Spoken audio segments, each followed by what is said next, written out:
The FEU Tamaraos clipped the wings of the Ateneo Blue Eagles as they pulled off a huge victory thanks to the game-winning buzzer beater of our guest today. And joining us tonight from the FEU Tamaraos, LJ Gonzalez. Magandang hapon, LJ.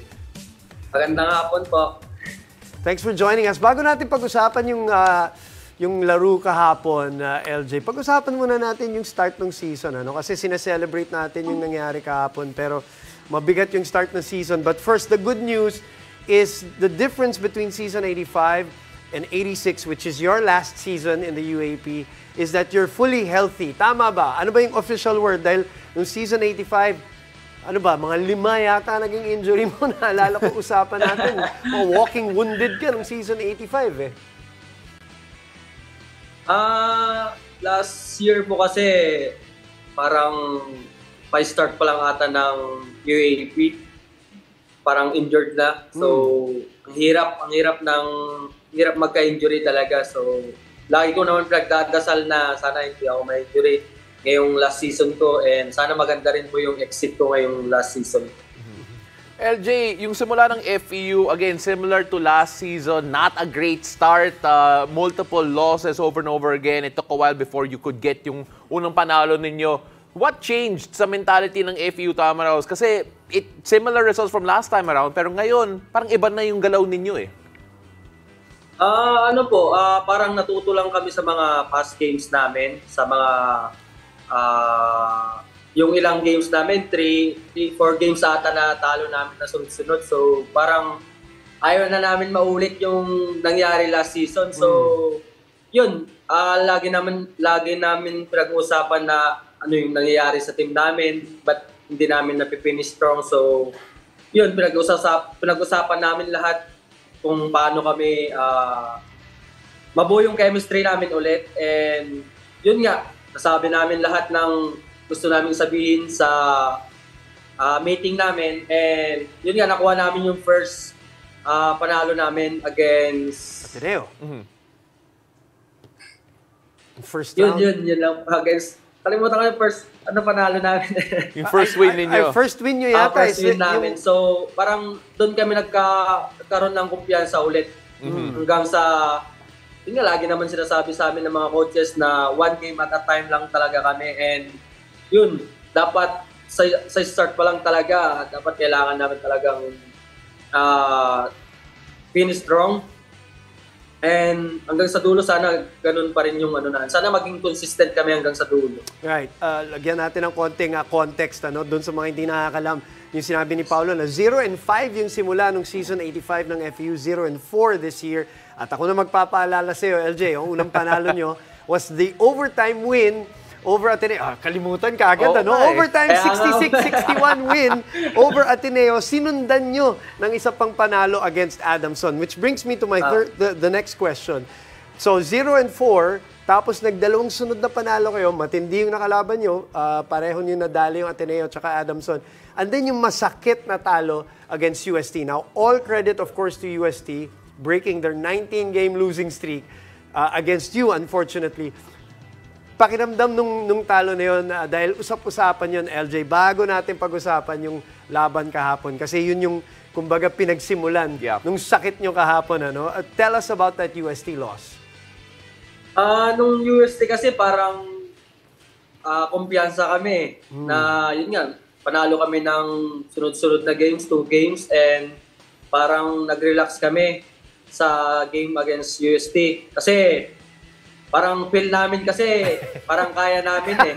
Kasi di namin nire-respeto yung UST. So, yun siguro yung kinalabasan. So, dapat yung mga ganung sitwasyon, siguro kailangan namin respetuhin talaga yung opponent namin against UST. Very good lesson. Yung respeto ba, yan ba yung susi for consistency? Kasi na-mention mo kanina yung consistency eh. And unfortunately, so far, yung FEU hasn't been as consistent. Natalo nga sa UST after beating teams like Ateneo and Adamson.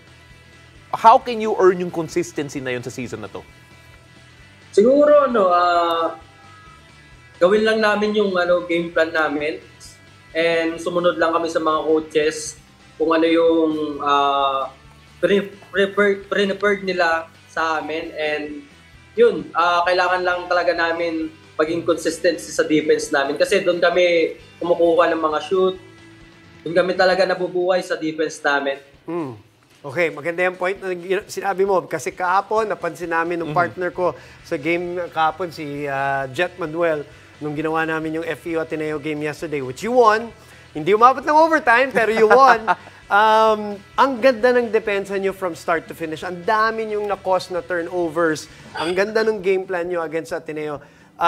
Going into that game, ano yung mindset ng FEU? And then, syempre, kailangan namin tanungin yung last moment and yung winning shot mo. But pag-usapan natin yung simula muna, LJ. Napakaganda ng depensa nyo. Anong game plan against Ateneo yesterday? Unang-una siguro, yung ginawa namin nung first game namin against Ateneo. Siguro, doon kami talaga nag-focus and mas naging prepared pa kami. Nag-double effort pa kami sa game plan namin against Ateneo, and yun siguro yung kinalabasan, yun nangyari sa game kahapon. And yun nga, kasi sa amin, Ateneo, ang sarap kalabanin kasi defending champion Oo nga naman. So yun, talagang binigay namin lahat yung makakaya namin against Ateneo, and yun, hindi lang naman ako yung nag-contribute, kundi lahat ng mga coaches, nagtulong-tulong sila. Pati kami, nagtulong-tulong talaga kami para manalo against Ateneo talaga. Great collective effort. Of course, yung individual effort mo on offense and defense. Double-double pa. And on both games against Ateneo, ikaw talaga yung dumali sa kanila. Eto, last question, LJ. Hindi natin kasama si Coach Denok Miranda. Dapat nandito siya.